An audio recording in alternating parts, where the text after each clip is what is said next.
Welcome to Mishna study Masechet Shabbat Perek Vav Mishtan Dalet. Over here, we're going to speak now about a man is not allowed to go out with on Shabbat. So when we spoke about women, right, they're not allowed to go out with certain types of jewelry. Men can't go out with what we would call the jewelry of a man. And what's that?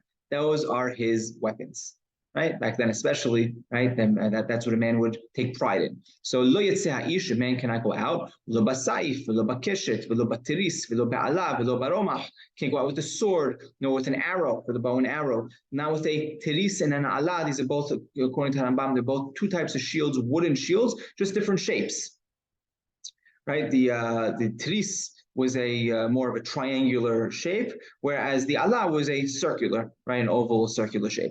Below baromach, this is a spear. Bim yatzah, if a man carries these on Shabbat, hayav hatat, right, he's obligated to bring a hatat. This is not an issue you make him to carry. This is considered carrying. You take it outside. Rabbi Eliezer omer tachshitin lo. Rabbi Eliezer says no. This is jewelry for a man, right? This is what a man wears to show off. To that's what he takes pride in. Hamim omrim say no. Eno ela lignai. Now this is really it's really a gnai, right? It's something that's looked down upon. All these items, weapons are looked down upon. It's not something that a person should take pride in. Shne'emar, and he quotes the pasuk from Yeshayahu, which speaks about the Acharit Yamim, the end of days. Right, the pasuk says, you're going to go ahead and break your swords and change them into plowshares and your hanit, your sword, your arrows. You're going to turn them into these pruning tools. Again, you can use it, turn your weapons into tools to cultivate the land of Israel. Right? And the pasuk continues, right? Nations won't wage war against each other anymore. Some of the most beautiful pasukim in Yeshayahu. And so we see from here, Chachamim say, look, it's not something that's looked positive upon. It's something that in the end of the days, we're going to lose. We're not going to have these weapons anymore. This is not something that's looked positively upon. And therefore, if a man takes it outside, he's going to be chayav hatat for it. Birit tehora b'yotzim ba b'shabbat.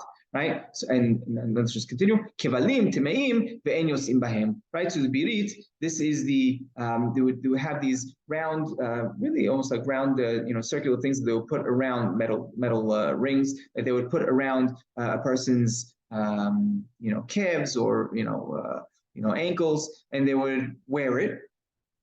They would wear it as it seems to be.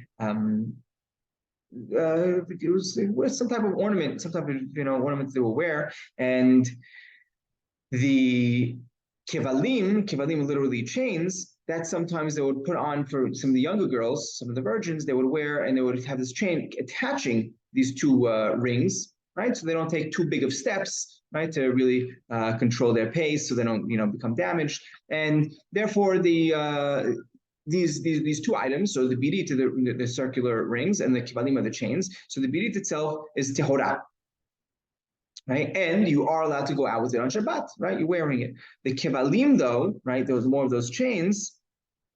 Those are tameh, right? Why would they be tameh? Because they have a name for themselves. That's what Rambam says. These have a name for themselves. It's identifiable by its own name, as opposed to the birit. It's much more of a general, something more general spoken about. It didn't have a real name for itself, right? And that's why it's not something that's mekabel tum'ah.